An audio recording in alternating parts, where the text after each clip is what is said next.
Hello.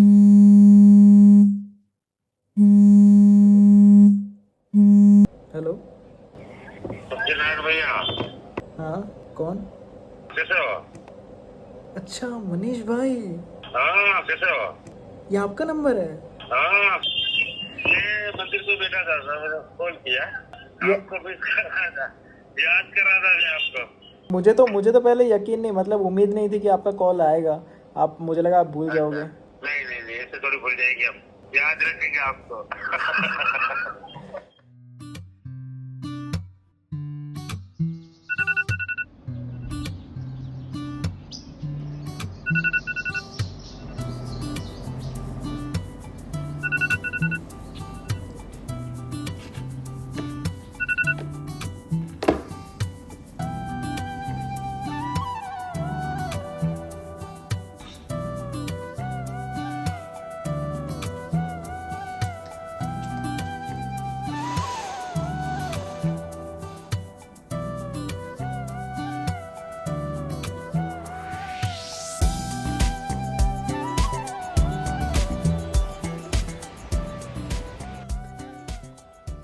विशाल अविनाशी समंदर।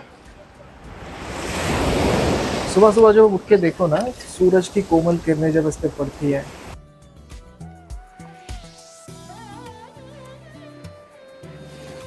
हर एक सेकंड पे एक नई लहरें खिलखिलाती हुई आती है, किनारों के रेत को छूती है और फिर विलीन हो जाती है वापस समुद्र में। इस विशाल समंदर के पानी को देख के तुम्हें कभी लगता है कि इसका पानी कभी सूख सकता है? नहीं ना, मुझे भी यही लगा था।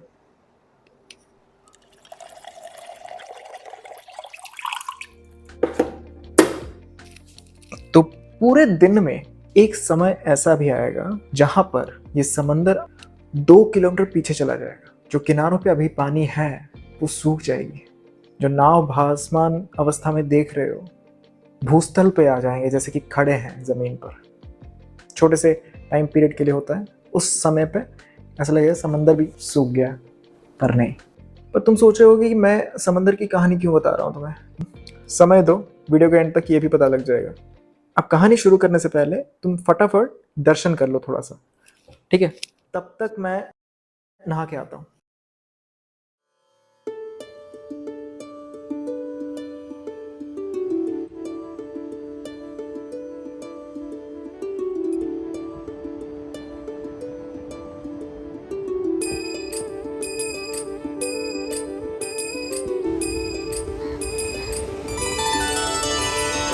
सर्वव्यापी तू प्रचंड महाकाय, आदिशक्ती तू नरमुंड मालाधार, तुझ्या विना जीवनास अर्थ साकार, महाकाय तो सगुण निराकार। ओम नमः शिवाय। ओम नमः शिवाय।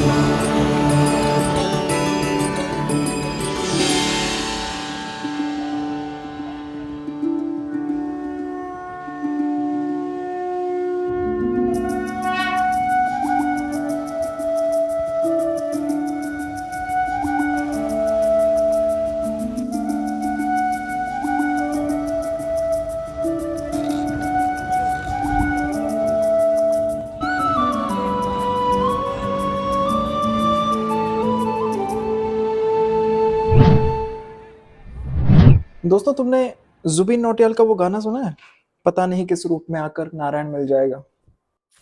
उसमें जो वीडियो है ना, उस वीडियो का सारांश यही है कि आपको खुद नहीं पता रहेगा कि भगवान आपको किस रूप में आपके सामने आ जाएंगे। हमारी आज की कहानी भी लगभग वही है। पहले दिन सोमनाथ दर्शन, बीच में घूम के, सनसेट देख के, मैं रात को अपने होटल रूम पे वापस आ रहा था। आते जाते हर ऑटो को मैं रोक रहा था कि होटल तक पहुंचा दो, बट कोई नहीं पहुंचा रहा था मुझे। सब यही बोल रहे थे कि वो उधर तक नहीं जाएंगे। 15 मिनट तक ऐसे हर ऑटो ने जब मुझे मना किया, तो बाद में मुझे पता चला कि उस जगह पे कोई एक्चुअली में रात को नहीं जाता, बिकॉज वो होटल आउटर स्कर्ट्स में है। या तो आपको रिजर्व करना पड़ेगा या तो खुद चल के जाना पड़ेगा। चल के मैं नहीं जाना चाहता था because of safety issues. Reserve भी इसीलिए नहीं करना चाहता बिकॉज सुबह जब मैं 20 रुपए में आया था और रिजर्व करने के लिए वो लोग 200 रुपए मांग रहे थे। ऐसे आधा घंटा बीता। कुछ समय ऐसे बीतने के बाद मुझे थोड़ा थोड़ा डर लगने लगा क्योंकि 9 बज चुके थे। अंदर ही अंदर महादेव जी का चिंतन कर रहा हूँ और सोच रहा हूँ कि प्रभु कुछ तो राह दिखाओ। तो अंदर से आवाज़ आई कि चलता रहे, कुछ ना कुछ व्यवस्था हो जाएगी। तो 1 मिनट बाद ऑटो की आवाज़ आती है। तो मैं पीछे मुड़ा और देखा कि उस ऑटो में कोई नहीं बैठा। तो मैंने उस ऑटो को रोका कि भाई आगे छोड़ देगा। उसके बोला कि हाँ ठीक है छोड़ दूंगा। मैंने कहा कितना पैसा लोगे?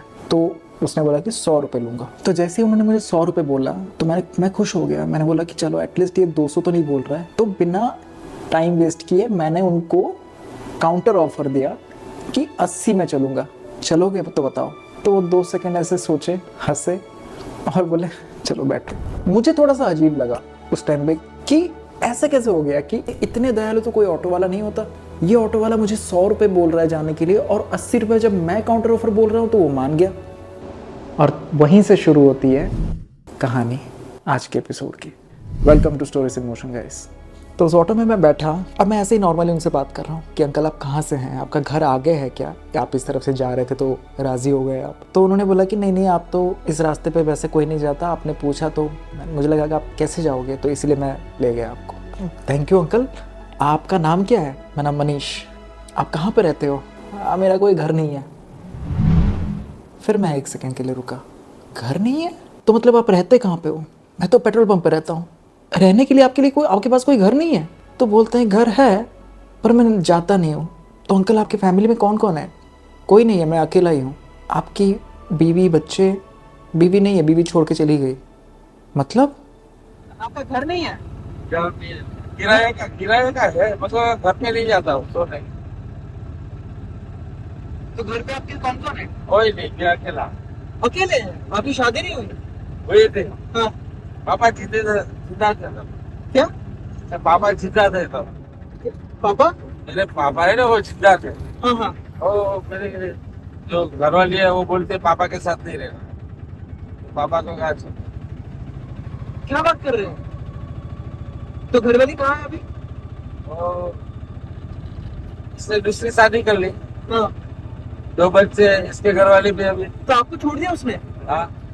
अरे मैंने 3 साल तो कोर्ट के चक्कर लगाए भाई साहब। एक बीवी का रीज़न ये देना कि मैं तेरे साथ इसलिए नहीं रहना चाहती क्योंकि तू अपने बाप के साथ रहता है, ये कितनी दुखद और कितनी कठोर बात है सुनने के लिए। आप सोच के देखो वो इंसान के जीवन में ये हुआ है 22 साल पहले।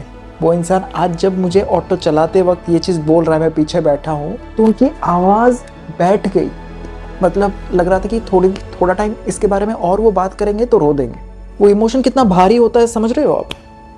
और उनके ऊपर केस भी लगाया गया कि होता है ना वो एलिमनी वो नहीं दे पाया क्योंकि नहीं था पैसे उनके पास उस टाइम पे। तो उसके लिए उनको कोर्ट के चक्कर काटने पड़े 3 साल, 1 महीना जेल में रहना पड़ा। और 1 महीना में जेल में रहा। जेल में? हाँ। क्यों? और भेजा था मेरे घर वाले ने, जो क्या है भरण पोषण का केस होता है ना, हाँ। आधा करोड़ का पैसा चाहिए। हाँ।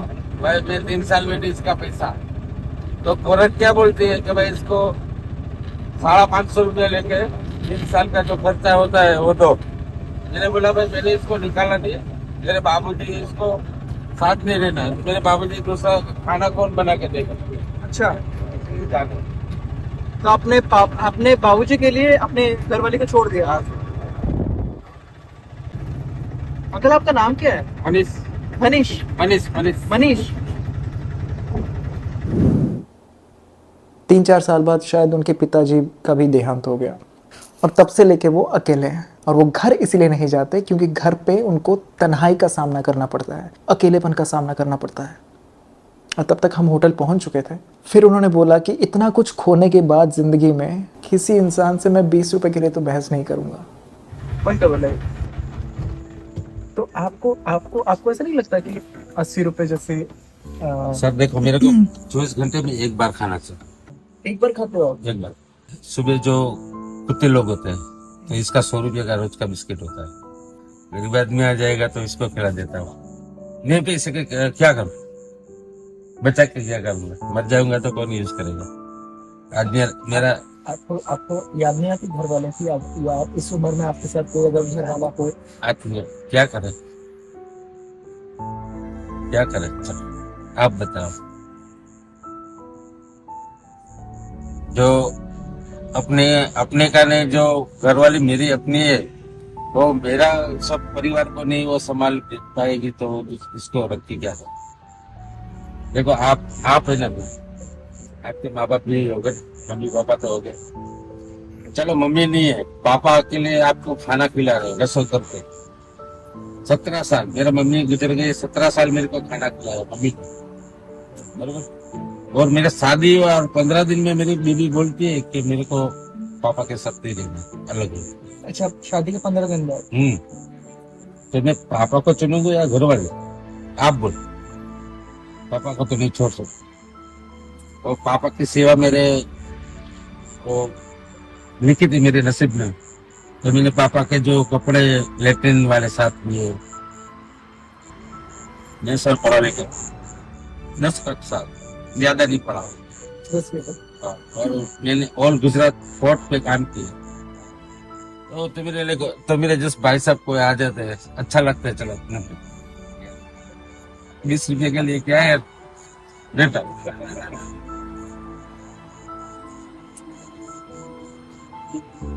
पैसा लेके क्या ज्यादा बेगा जमा करके क्या करेंगे? मेरे को खाना 2 रोटी और साला इधर इधर उधर उधर घूमता रहता हूँ। याद आती है सब, क्या करूं?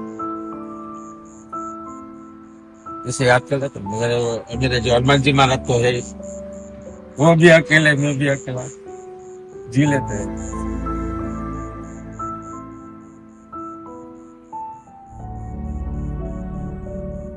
आप कल क्या कर रहे हो? कल कहीं जाना है आपको? सच बता रहा हूँ भाई, मतलब मुझे शर्म आ गई अपने आप पे। 15 मिनट पहले मैं अपने आप को हीरो समझ रहा था कि चलो मैं बार्गेनिंग कर लिया 200 रुपये से 80 रुपये तक एक ऑटो वाले से, और उस बंदे ने 10 मिनट में मेरी जो थॉट थी उसको ऐसे यूं गिरा दिया। और वो बोलते हैं कि उनका समय कभी नहीं बदलेगा।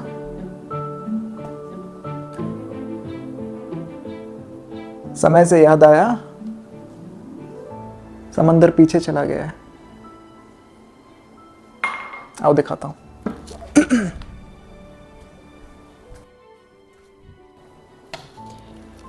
ये देख रहे हो नज़ारा? अब सेंटर पे देखना, समंदर भी सूख गया। आप मनीष भाई, आप कितने साल से ऐसे अकेले, मतलब पापा आपके कब गुजर गए? पापा तो जिंदगी 17 साल 17 साल हो गए, और घरवाली उसी टाइम पे छोड़ के चले गए? इससे पहले पापा जी दे देता हूँ। आप कितने साल से अकेले हो? ऐसे 22 साल 22 साल से अकेले। तो ये सब चीज़ जब वो बोल रहे थे तो उस टाइम पे मेरे दिमाग में यही चल रहा था कि ऐसा क्या दे दूं, क्या कर दूं उनके लिए कि वो प्रसन्न हो जाए। तो मेरे दिमाग में कुछ आ नहीं रहा था। तो जैसे मैं उनको पेमेंट उनके हाथों में थमा रहा था तो वो बोल रहे हैं कि चीटिंग नहीं, चीटिंग नहीं। तो मैंने कहा कि कोई बात नहीं अंकल, आप रखो इसको। फिर मैंने उनको बोला कि परसों रात को 11 बजे मेरी ट्रेन है, मैं द्वारका जा रहा हूँ, क्या आप मुझे छोड़ने के लिए आओगे स्टेशन तक? तो उन्होंने कहा कि ठीक है पक्का, लेकिन उस दिन पैसे नहीं देना आप। तो मैंने कहा कि ठीक है अंकल, आप अपना नंबर दे दो मुझे। उन्होंने कहा कि मेरे पास मोबाइल नहीं है। मोबाइल नहीं है तो फिर कॉल कैसे करूंगा मैं आपको? तो उन्होंने कहा कि एक बार वो खाना खाने के बाद नदी में हाथ धो रहे थे, ऐसे नदी या कैनाल में, तो उनका फोन गिर गया नीचे और तब से उनके पास फोन नहीं है। तो जब मैं घर वापस आया मेरे दिमाग में ये आ रहा था कि क्या उनको एक फोन दे सकता हूँ मैं। तो अगले दिन मैं एक इलेक्ट्रॉनिक शॉप पे गया और मेरी जितनी फाइनेंशियल कैपेसिटी थी, जितना मैं अफोर्ड कर सकता था उस टाइम पे, मैंने एक छोटा सा फोन उनके ले लिया। पर मेरे दिमाग में एक संशय था, मतलब एक छोटी सी एंजाइटी थी।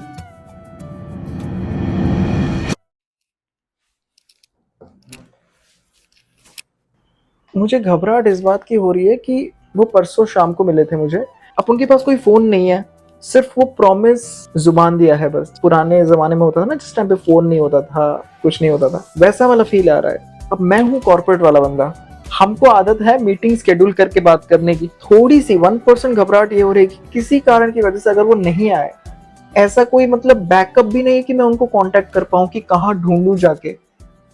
तो लास्ट दिन मेरा सोमनाथ में, मैं गया महादेव जी की दर्शन करने अराउंड शाम के 3-4 बजे। सनसेट देखा, बीच घूमा, वाणगंगा गया, बीच के किनारे बैठा काफ़ी घंटे तक। फिर मुझे याद आया कि यार मुझे लौटना जल्दी है। तब तक ऑलमोस्ट रात हो चुकी थी, 7:45 अराउंड हो चुका था। और फिर वही चीज़ मेरे साथ हुई कि मुझे अब ऑटो नहीं मिल रहा। और मेरे दिमाग में पता है वो टेंशन नहीं है कि मैं होटल पहुंचूंगा कैसे, मुझे बस टेंशन ये है कि ऐसा ना हो कि वो ना आए। मेरे दिमाग में सिर्फ यही टेंशन चल रहा था कि यार I really want to give that phone to him. तो और पता है अचानक से होता क्या है उस टाइम पे, तो चल रहा हूँ मैं अपने रोड पे और उसी रास्ते से एक ऑटो आती है।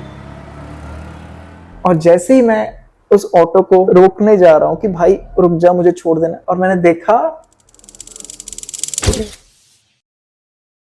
अंकल, मैं ढूंढ रहा था पता है सारा दिन आपको। मिल गया ना? मैं अभी मिला हूँ। मैं आने वाला था 9:45 बजे। 9 बजे आया? आपने 9 बजे का बोला था ना।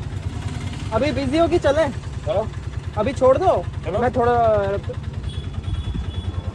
आपको 11 बजे ट्रेन है ना? हाँ सुनते डबली क्या वहाँ जाके क्या अंकल, आप कैसे मिल गए मुझे? भगवान मिलाता है ना। Oh my God bro, Mahadev. मुझे पता है 1% के लिए लगा कि आपने मुझे आप दिन बुलाएगा हम आगे। हाँ, और देखो मतलब वो सेठ जी की कृपा है, हाँ वो मिला ही देता है। अच्छे आदमी को अच्छे आदमी के साथ मिलाते हैं। मेरी खुशी का ठिकाना नहीं है भाई, कैसे हो गया ये। जब भगवान चाहते हैं तो लोगों को मिला ही देता है, जैसे वो मिल गए मुझे रास्ते पे दोबारा बिना फोन के। आपका फोन नहीं है ना? नहीं आप आज आप मेरे को नंबर दे के जाना, मेरा कॉल आएगा ना तो मैं कॉल करूंगा। मैं आपको नंबर दे के जाऊंगा, ठीक है? तो कैसे नंबर से कैसे कॉल करोगे? किसी और के नंबर से फोन से कॉल करोगे? नहीं मेरा कॉल से करेंगे, हम लेंगे ना यार, मोबाइल लेंगे। अच्छा अच्छे दिन नहीं आएंगे, ऐसे दिन थोड़ी रहेंगे। ओके, अभी 2 दिन जल्दी जल्दी चलता हूँ एंड उनको ये देना है। और मैं ये रिकॉर्ड नहीं करूँगा दोस्तों, क्योंकि मुझे किसी को देना वो मैं ये भी नहीं बताने वाला था वीडियो में, but somehow I don't know मैंने ये वीडियो का पार्ट क्यों बनाया। I just want to make it documented कि आई डोंट नो तुम्हें जो लगे, बट उनको देने वाला मोमेंट मैं रिकॉर्ड नहीं करूँगा और ना ही मैं डालूंगा इस पर। मेरी ट्रेन 11 बजे थी और 10:45 पे उन्होंने मुझे स्टेशन पहुंचा दिया। उन्होंने मेरा नंबर लिया, मैं कहाँ से हूँ, मेरा नाम लिखा गुजराती में, फिर मुझे स्टेशन तक छोड़ने के लिए लेके गए। जैसे ही वो स्टेशन तक छोड़ के लौट रहे थे, मैंने बोला 1 मिनट रुको, और मैं अपना बैग खोल के जैसे वो निकालने के लिए मैंने हाथ डाला, उन्होंने बोला कि नहीं चीटिंग नहीं। तो मैंने पॉलिथीन निकाल के उनको थमाया। अभी मैं निकल रहा हूँ यहाँ से वेरावल से द्वारका के लिए। अभी जस्ट वो मुझे स्टेशन पर ड्रॉप करके गए हुए हैं। एंड जब मैंने उनको दिया, वो उनकी आंखें धीरे धीरे भर रही थी आंसुओं से। एंड थैंकफुली मैंने रिकॉर्ड नहीं किया, वो रिकॉर्ड करना भी नहीं चाहिए था, बट मैं आपको बस बता रहा हूँ। वो स्पीचलेस हो गए, कुछ बोल नहीं पाए। भरती हुई आंखों से वो पूछ रहे थे कि दोबारा कब वापस आओगे। तो मैंने कहा कि जब आऊँगा आपको पता चलेगा, बट जब आप सिम ले लोगे नया नंबर तो पहला कॉल आप मुझे कर लेना। तो कहते पक्का। समंदर खिल चुका है, पानी वापस आ गई, दिखाता हूँ।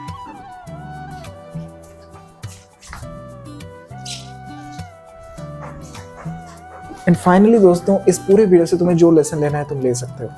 मुझे इससे क्या सीखने को मिला, क्योंकि ये तो एक्सपीरियंस मैंने खुद जिया हुआ है इसको। पहला, समय जरूर परिवर्तन होता है, चाहे वो विशाल समंदर हो या फिर साधारण मनुष्य। दूसरा, कभी कभी 15 साल की पढ़ाई, school, college, degree, university and all that आपको वो विजडम नहीं सिखा सकती जो रास्ते में चलता फिरता एक मुसाफिर आपको 15 मिनट में सिखा देगा। अगर भगवान को कुछ सिखाने का मन करेगा ना आपको, वो किसी भी रूप धारण करके आपके सामने आ जाएंगे, चाहे वो कोई ऑटो वाला ही क्यों ना हो।